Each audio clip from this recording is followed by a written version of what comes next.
Hey, it's Kellen. Tyson here. And of course, AM. And today, our guest, Rodney Ahenkan, international businessman, Christian artist, and fashion-forward trend stylist. This is Diversified Game. A podcast giving entrepreneurial advice from a diverse and inclusive perspective with Kellen. He may agree, he may oppose, and it's more than just race, it's about, ideas. Tyson. When you're going against the odds, you've got to be creative, you've got to innovate, you've got to stand out. And AL. Focus more on execution and application and less on excuses. So, let the game begin.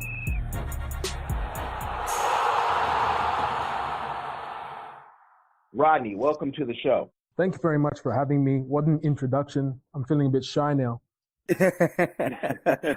Don't clam up now. I know you got a lot to give. Trying. And Rodney, I'm going to give a little backstory for those who are just tuning in, and for the guys, Tyson and AL. So Rodney, I think it was after I wrote my book in the Christian industry, my thing is international music. And I got a brother from Australia who's a brother from another mother, RJB, as I met him decades ago. And I was looking for Australian artists. And I'm like, Ryan, like, who are the Australian folks? You over there with Rodney Jerkins and all this. And I keep searching, and I find Rodney stuff, dreadlocks, fashion forward, doing his own thing. But from that, now he's on a whole nother level of Forex. And he had told me that he was getting in and he was teaching people, and I was like, wow, okay, that's awesome. I said, I played around with it, but being a Oakland Raider fan, we don't gamble for long.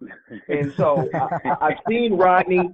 I've seen Rodney come up to the point where I remember when Rodney was like, Kellen, I'm never gonna quit my job working with these kids, because he loved that, and that's something we share, because I love working with kids too. But once you start making a certain amount of money, you see avenues you can do other things with that money and working with youth and bigger avenues. So I saw the progression.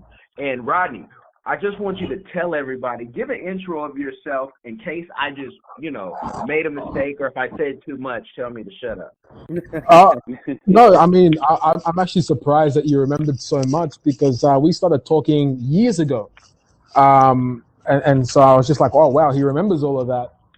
And so, yeah, as Cullen was saying, I was in Australia, and I was a youth pastor, and I was also working in the disability field. So I was helping disabled youth and those who had mental illnesses from the autism spectrum all the way through to multiple personality disorders and all of that stuff. And it got to a point where when I was in Australia, I was becoming a bit discontent.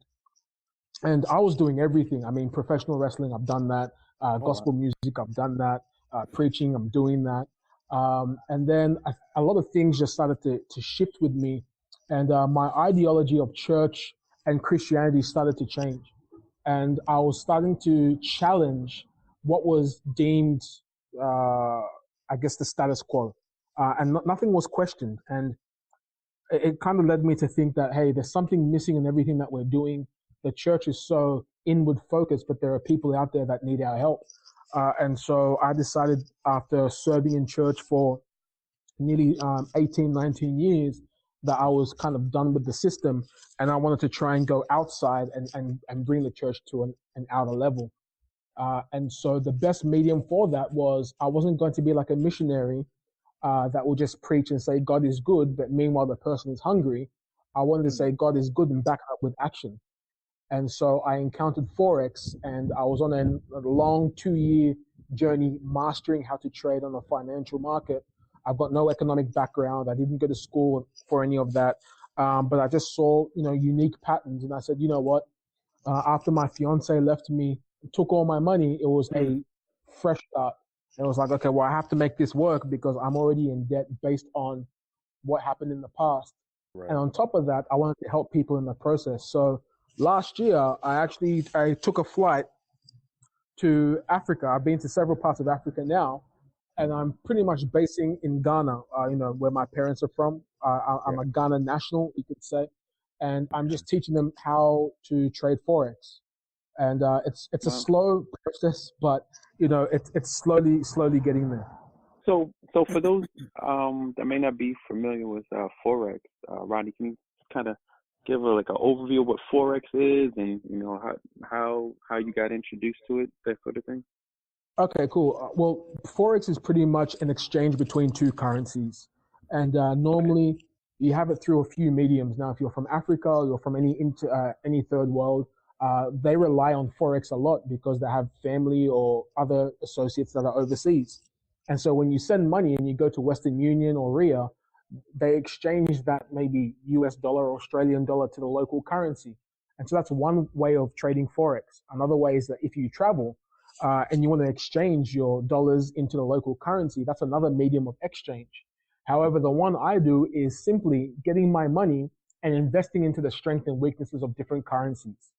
So I can have an overview and say, you know what, I feel like the US dollar is going to be weak. And so I'm going to sell off my investment of my US dollar and invest it into, for example, the British pound. And so how I got introduced to that was, it was a distraction from suicide. After my split from my fiance, where she took all my money, it was kind of like, okay, well, the breakup was in public and, people were talking, and I lost all my preaching appointments, and me and the pastor at the time were at odds, and all of these things were happening. So I felt like there was no other choice but to commit suicide. And I remember my ex-fiance telling me that the one of the reasons why she left was because she doesn't see me as a big-time preacher. And if I'm not going to be a big-time preacher and I want to be in ministry, how am I going to take care of her and her son? Wow. So she felt like she wanted to get out now. And so I was taking care of her child, and she wanted to get out now and leave me behind. And so around the time I was thinking about committing suicide, there was actually a YouTube ad that came on speaking about how you can make money from your smartphone. Now, I was a skeptic like everybody else, because how many opportunities have we heard where people invest and they get scammed? But this was more or less learning how to do the thing yourself instead of getting other people to do it for you. So I took the time to start studying it, and I realized that the more I studied it, the less I actually thought about killing myself. So it became one of those things where, God, maybe this is a sign, and I'm going to do this, but if this doesn't work, then me and you are going to have issues.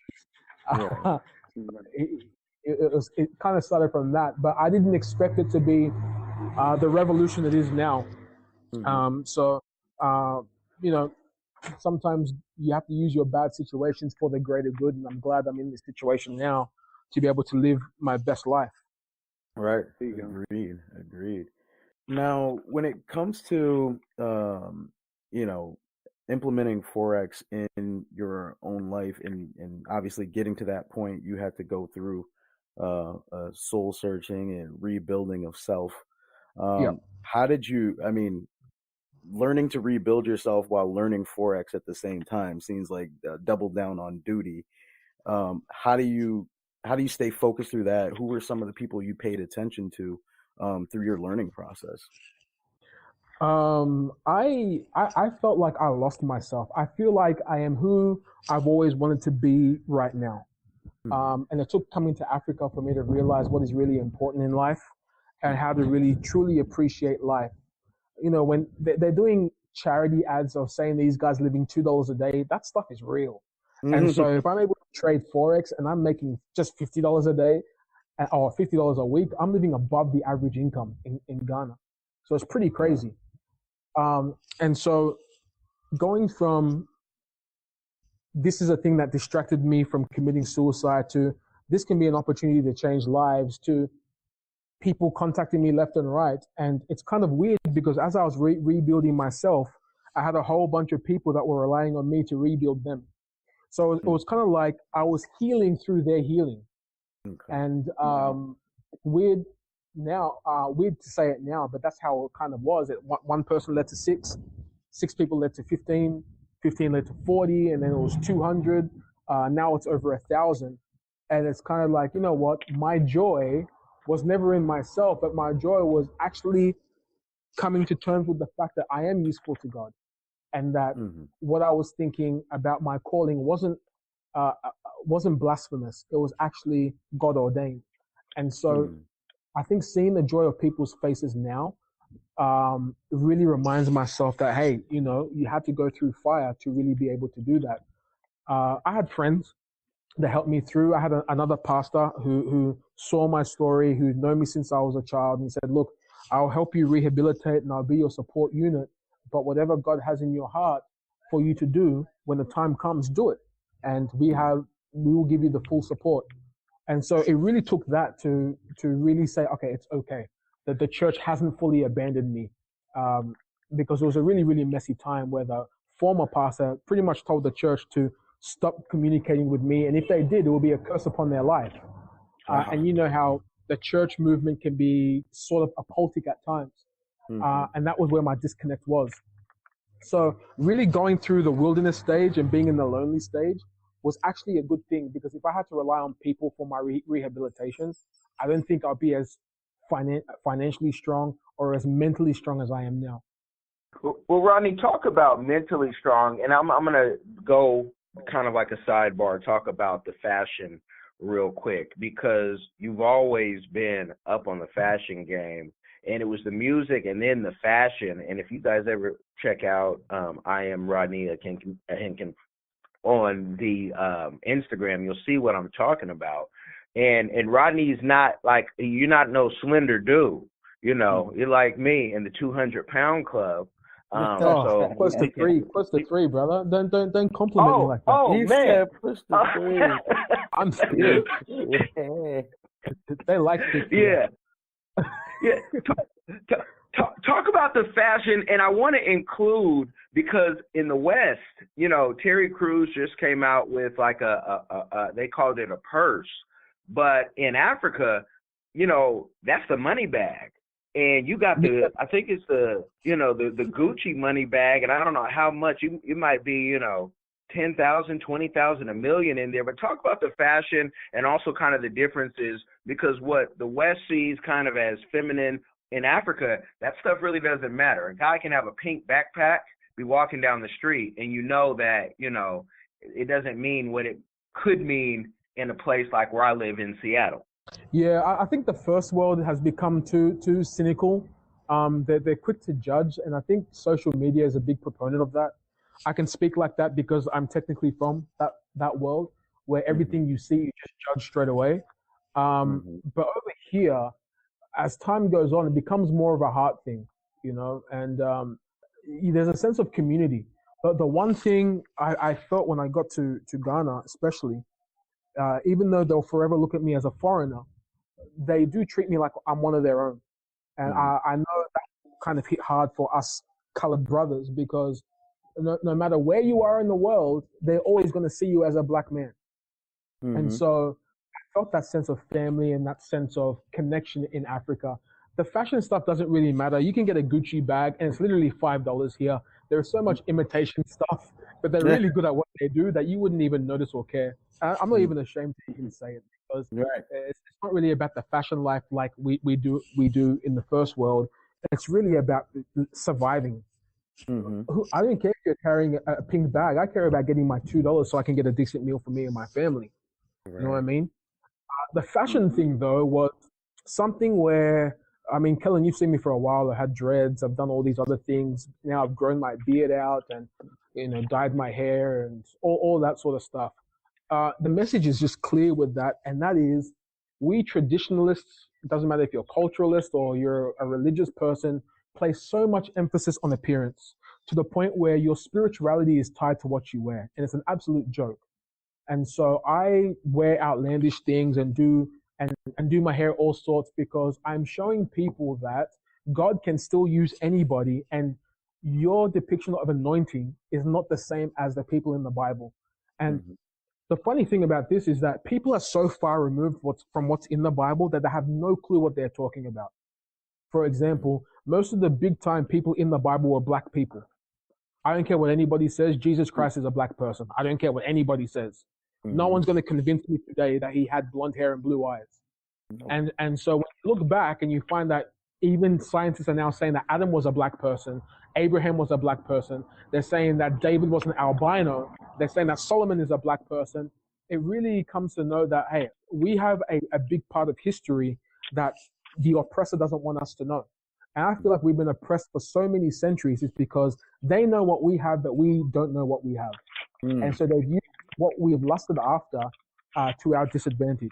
And when you really look at it, the whole appearance thing doesn't matter, because someone like David, Christians say blindly, oh, I want to dance like David did and I want Abraham's blessings. Well, fact check, Abraham was a black magician. He was into voodoo. So if you really want to follow Abraham, you got to check his history. Abraham married his sister. So if you really want Abraham's blessings, know what the dude went through. Right. David took someone else's wife, got the husband, put him in the middle of the battleground, got the man killed, had slept with the wife, and the wife was pregnant by him, but everyone wants to dance like David did, right? So don't tell me your perception of who you idolize in the Bible is super clean when these guys were all flawed. And God is showing the picture that I don't care how flawed they are, I'm using them. So my whole demeanor, my whole being at the moment is that, look, I don't care how you judge me. Trust me, in Ghana, if you have a beard, you're looked at as someone thuggish. If you've dyed your hair, all sorts of things, when you go to the bank, they're going to ask you 4 or 5 times where you got the money from. There's those, but at the end of the day, it's what you do with those reactions. And I make it very, very clear every time I go out. I always tip the taxi driver an extra $2, and you should see how they cry. It's just like, okay, it's just $2, but because they're used to rationing their meals, to be able to get that extra sense of love and attention, that is what I believe God wants. God wants a very, very practical Christianity. And it doesn't matter what belief system you have. At the end of the day, if you're in Islam is all about peace. You're meant to show love to thy brother or thy sister.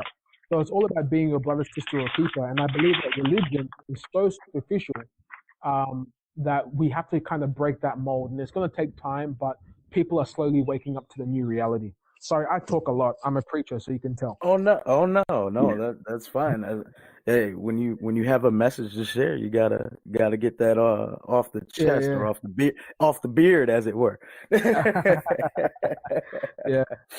So, okay, so we see that you're kind of you're breaking the mold and showing that anyone can be used, anyone can be anointed, type of thing, right? And you brought up the fact that a lot of people want to, everybody want to go to heaven, don't nobody want to die, type of thing. Like, know what people went through to get to where they are. Don't just take the end result, right?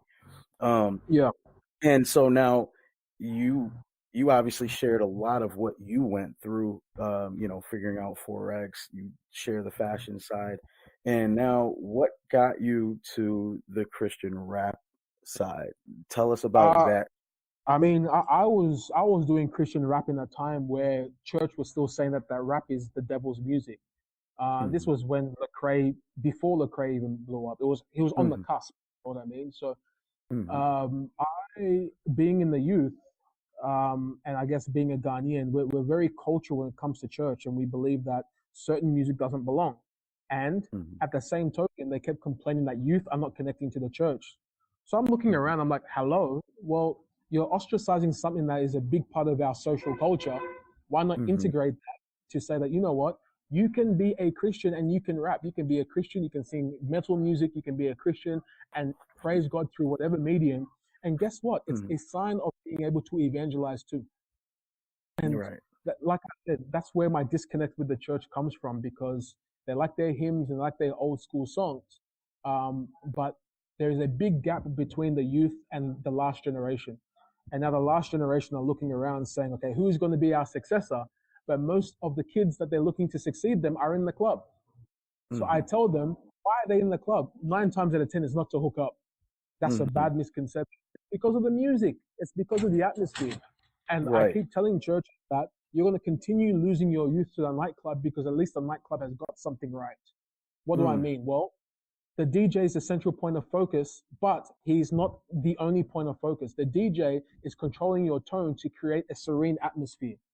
That serene atmosphere allows you to be yourself. You don't come to the nightclub and you're going to be worried about being judged. You're coming to a place with like-minded individuals and you may form relationships there. In the church, you can't do that. You are judged upon what you wear, where you sit, how you even sit, how you even worship, how high your hand was raised when the worship was going on, how much you put in the offering. And so people don't want to come into that. People want to come into a place where they're going to come in, they're not going to feel judged, they're going to feel okay, they can open up to people that don't know, form friendships, and then from there, it continues to grow.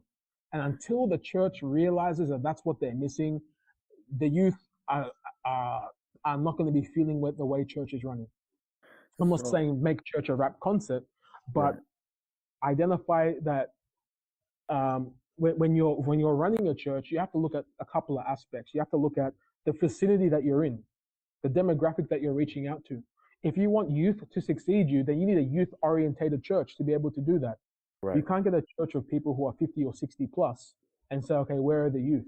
No, it's not going to work like that.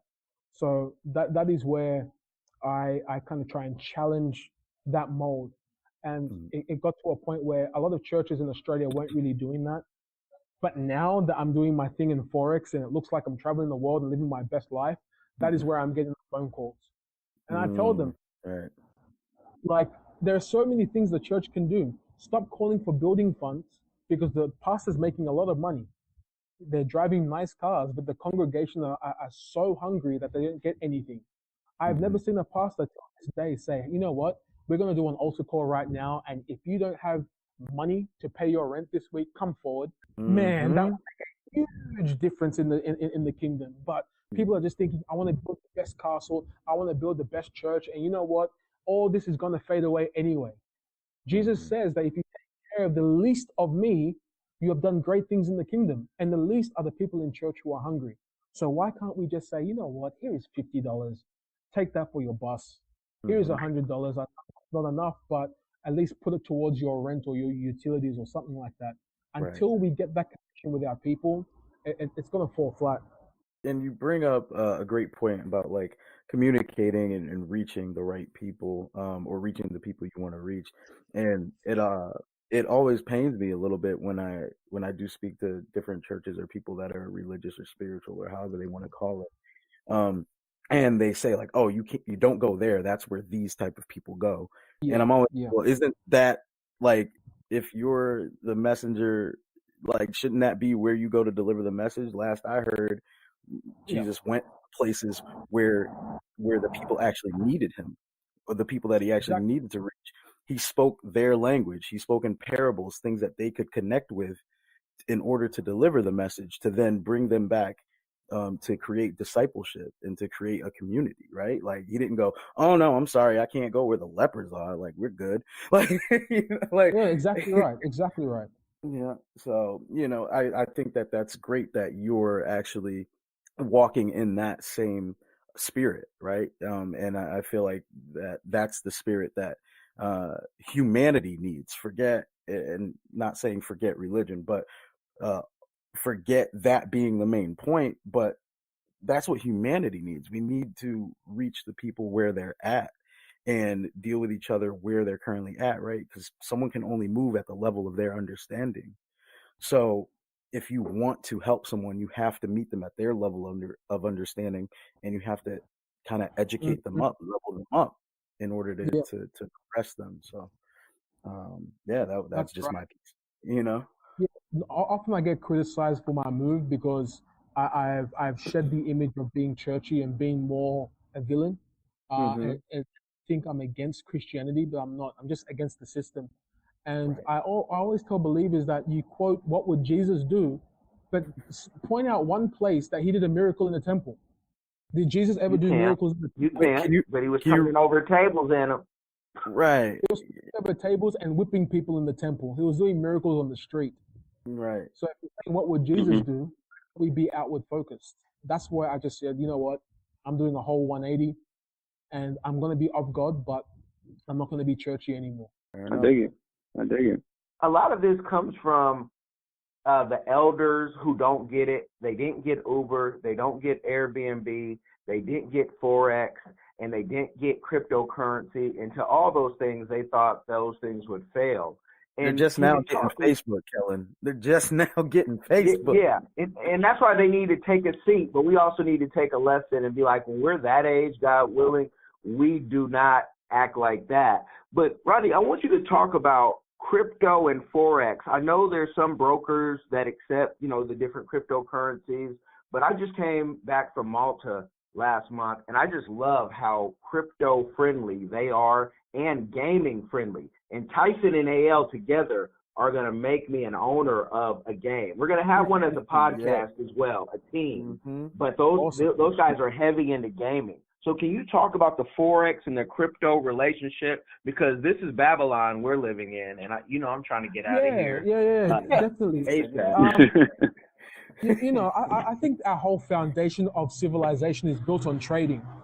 And I don't get why people just don't think, right? Back in the day, if you wanted iron bars, you would trade in cement to get those iron bars. That was a form of exchange. You know what I mean? Like Queen of Sheba wanted wisdom from Solomon. She realized she had to do an exchange to be able to get it. So she gave all her riches to be able to sit at the feet of Solomon to be able to get something. God himself is a trader. In order for us to live, someone had to die. So that was our foundation of civilization. You find throughout the Bible, trading is actually talked about. Ecclesiastes 11:2, Solomon says, invest in 5 or 6 different places. Someday you'll yield a return. Jesus even spoke about the parable of the talents, where a master gave talents to servants, and each had to go and trade. The Bible actually said, the master says, go and trade with these things.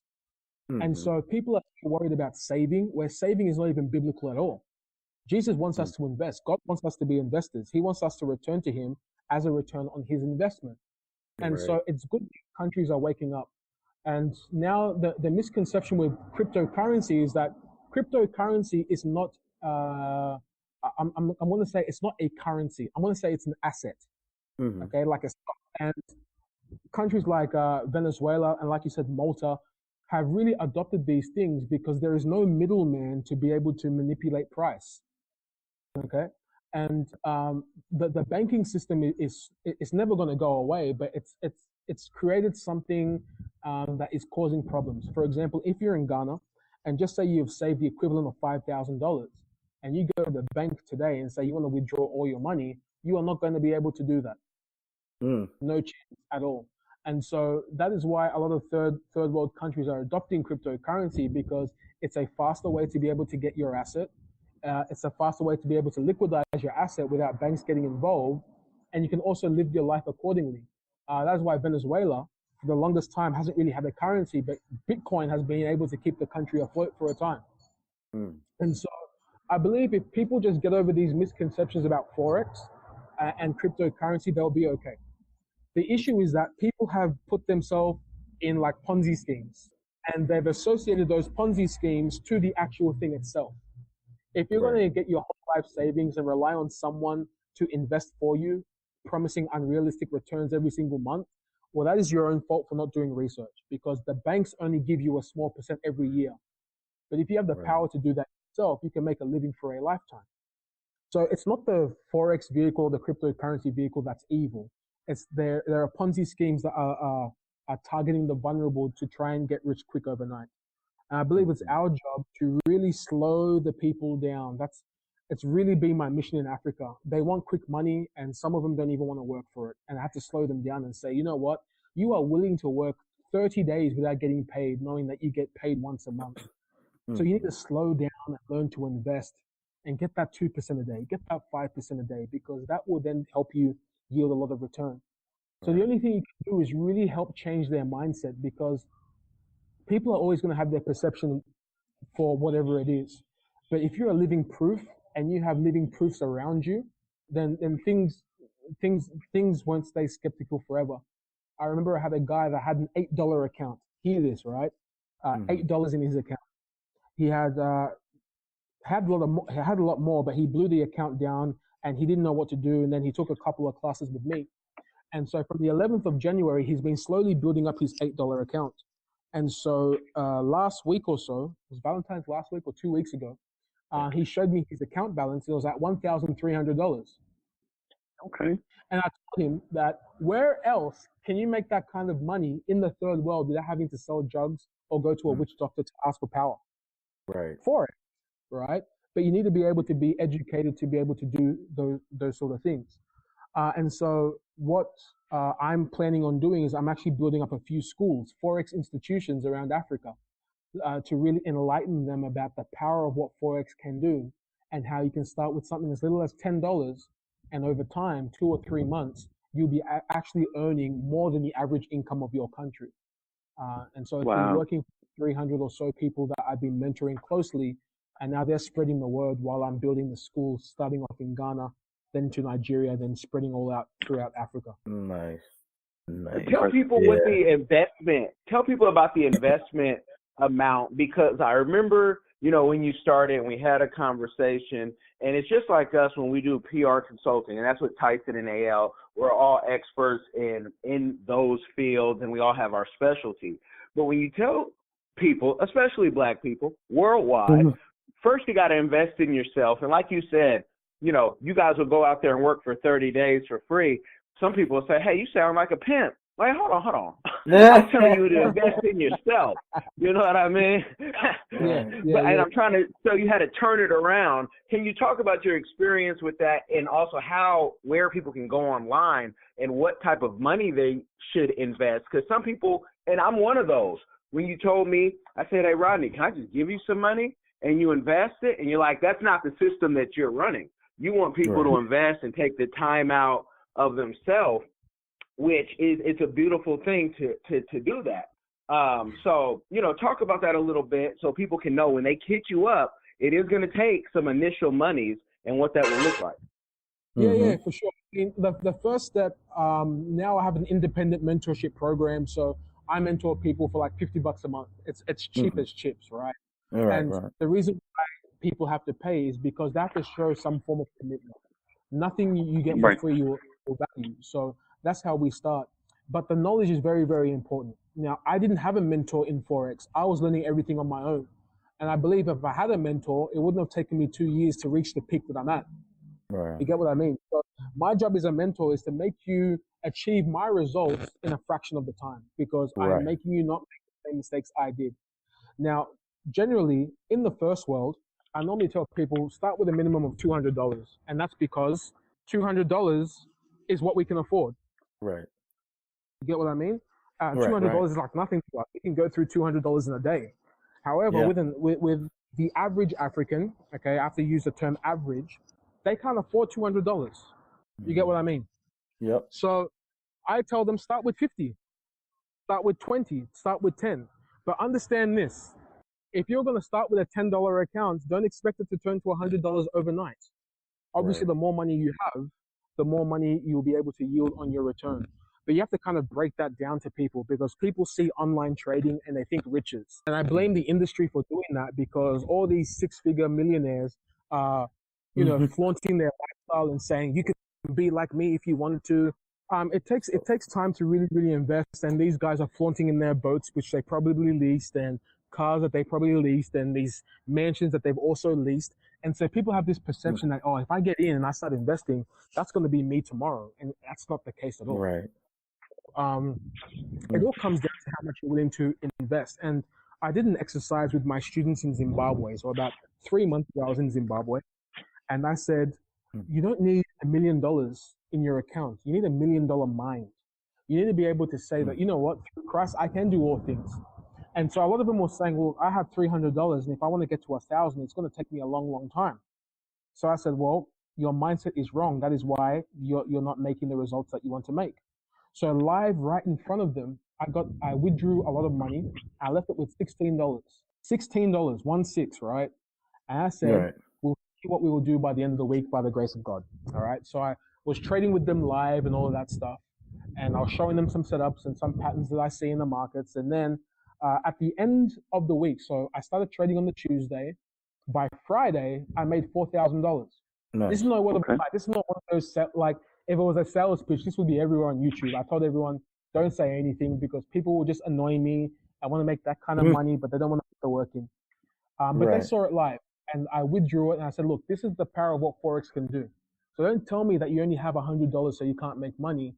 You need to be able to put in the time to be able to do what I do. Right. And so just this week, I did the same thing with my guys in Ghana, had a $200 account, and now it's up to about $3,000 just in a few days. If you want to be like me, you want the prize, you have to pay the price. And that is the time that I put in, the effort that I put in to study the market, and the consistency to follow through with just one particular strategy. And Right. so, yeah, that's what my mentorship is all about. And now this is going to be um, a loaded question a little bit. Have you looked at the patterns to try to create a system that kind of automates the process? Have you thought about that? Have you looked at that? I believe in automation. I'm not an automated type of guy. Mm-hmm. All automated systems eventually fail. Mm. It's the sad truth. It's the reality of it. And I think why people go to automation, they make the claim that they don't have time. But I truly believe it's that they don't have the ability within themselves to believe that they can do it. Okay. And so it all comes down to your education. And if you see these patterns in the market, you'll be able to make money. It's just about what pattern do you need to see. And so I have different like schooling things called boot camps and mastery courses and all that stuff. And normally a 3-day education seminar with me, you can read the charts. Doesn't matter if you haven't had experience before. Doesn't matter if you're 6 or 60. It's just about recognizing what you need at your level. And so, yeah, automation is cute, but I haven't seen a system or a software that has been consistent. 3 months, yes, it's doing good, but all it takes is one bad trade because the robot can't detect emotion. It can't detect what's happening in the world. It's going to put in a trade and it will just blow everything. So I stay far away from So no, like, so not even in the terms of scalability things or anything like that. Just No, I mean, if you know what you're doing, what you can do is you can make several accounts. So divide your investment into maybe 5 or 6 investments, and you can copy trade, which means that what you're doing on one, you can do on your other accounts. Yeah, other accounts. Yeah. Okay. And that can work well, provided that you stay consistent over time. But anything to do with a robot, I don't trade indicators or anything like that. I just trade the patterns I see on the chart, and that will be much more useful than just Having relying on AI robots. do it. Yeah. Yeah. And what I'd like to put out there is that maybe one day, if you guys are free, I would like to take you guys through a session, just the 4 of us, to actually show you what I see. All right, And yeah, so, we're in. Yeah, we're in. We love learning. We love you know, testing things. I mean, not saying that you haven't tested it. Obviously you tested, but we haven't, right? So we love just exploring new things and new opportunities, and absolutely. Yeah, cool. You can give a review on your later podcast and whatnot. Absolutely. So you guys, we can do better than that, Rodney. We can do that, and then we can put in our funds, and we can follow. And this is if you guys agree, because you guys know how we all move. We can do but updates. If we had a diversified game account, that would be kind of cool to show the people that this is a podcast, and we have the YouTube, which the audience isn't great on YouTube, but on Apple Music we're top 100, and that we can just not talk about business, but we can meet other people and do the business, and that'll be cool. I think we could do that a couple of times over, Rodney. That's a great idea. Thank you.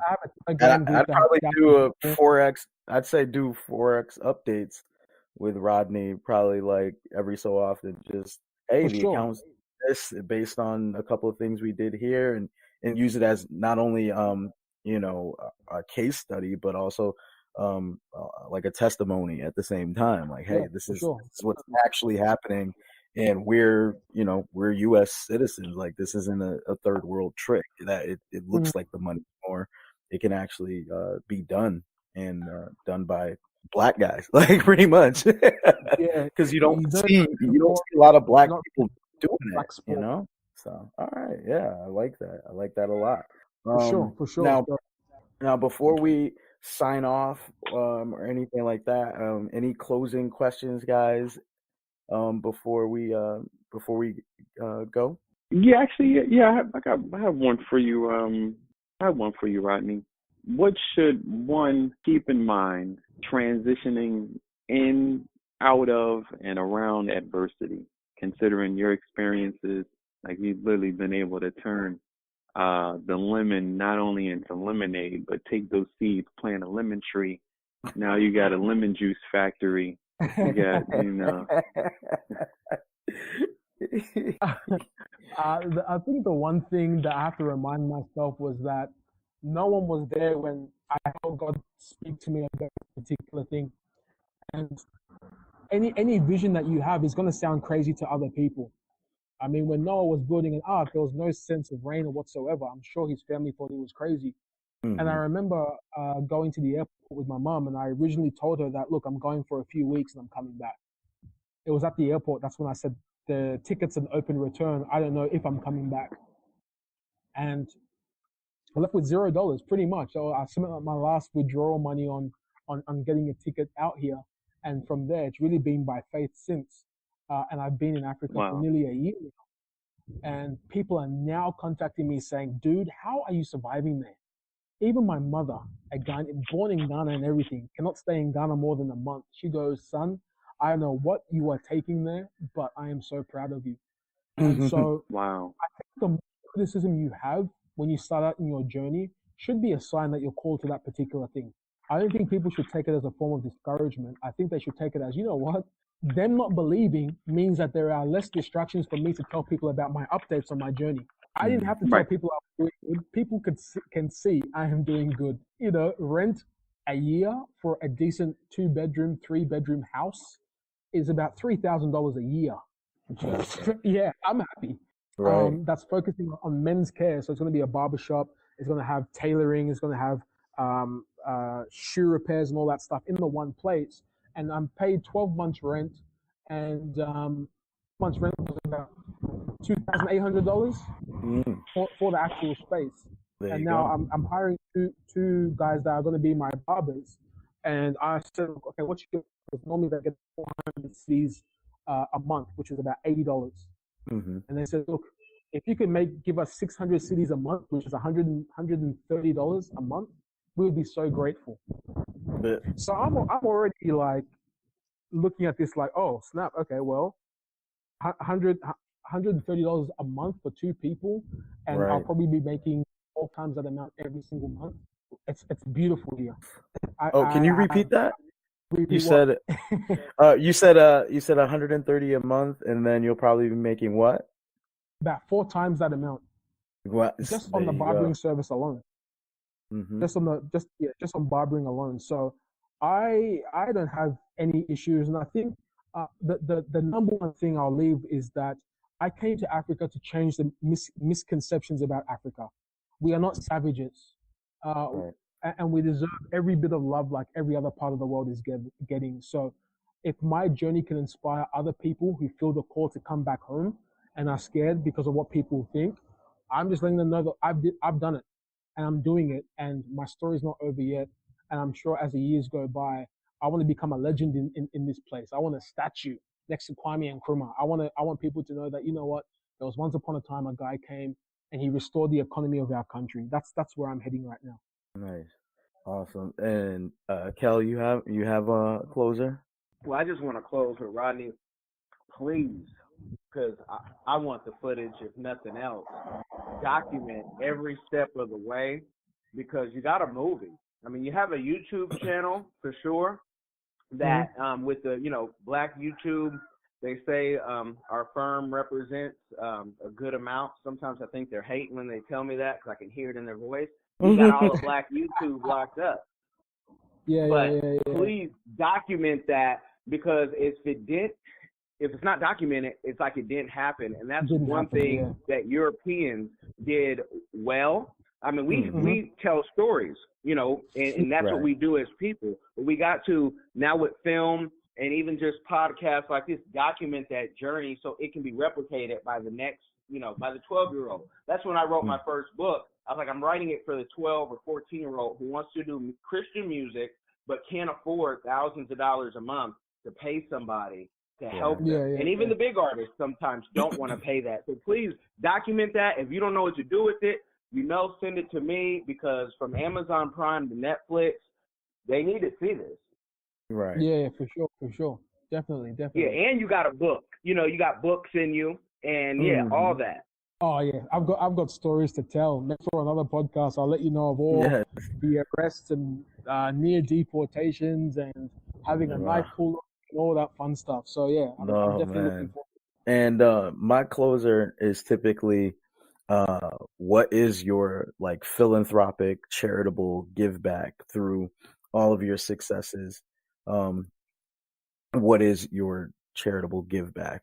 But I do want to say it sounds like you kind of already answered that throughout your entire interview, because you are not only teaching people so that they can help themselves, which is it's not even like a charity. You're not just giving, you're giving with a sustainable mind, and then you're also, essentially rebuilding an economy or enhancing an economy, in Africa. So, I mean, I think you are the give back. Actually, starting something next week or the week after my Forex convention, and that is going to a wholesaler and buying like chips and chewing gums and all those things.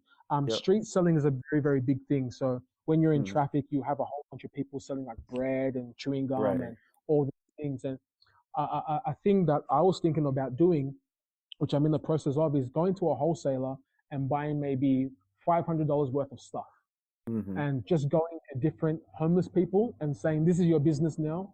Right. This is how much it costs to get this. This is where you go get it from. The rest is profit. Do whatever you want. Right. Because I know of a guy that's selling coconuts and he's putting his whole family through school. So that Wow. gave me the idea of, okay, well, that can actually help people. Right. So yeah, I'm trying to give rid of entrepreneurship Okay. from every class.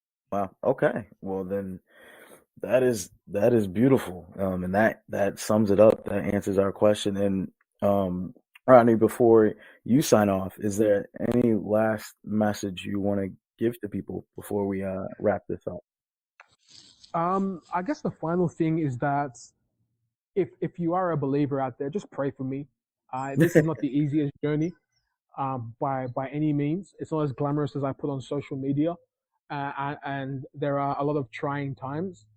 But I believe that God has got me, and I know that if you are in a similar position, whatever it is, maybe it's not coming to Africa, but maybe you want to open your own hairline, or you want to be a marriage counselor, or do anything that you want to do, you can do it. I know it sounds generic and cliche, because you hear, oh, if I can do it, anyone can, but you really can.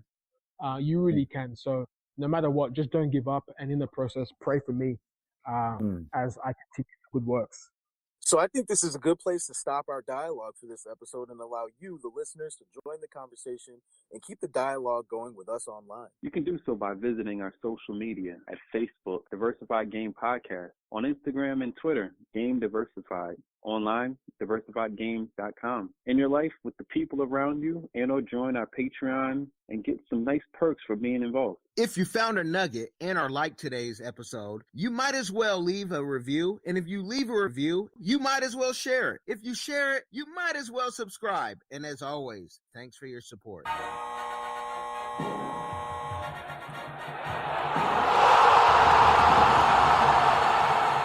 Thanks for getting in the game and listening to the Diversified Game Podcast with Kellen, Tyson, and AL.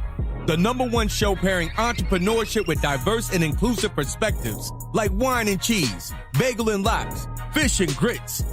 Be sure to visit diversifiedgame.com for all the good stuff. Join in the conversation and discover more content.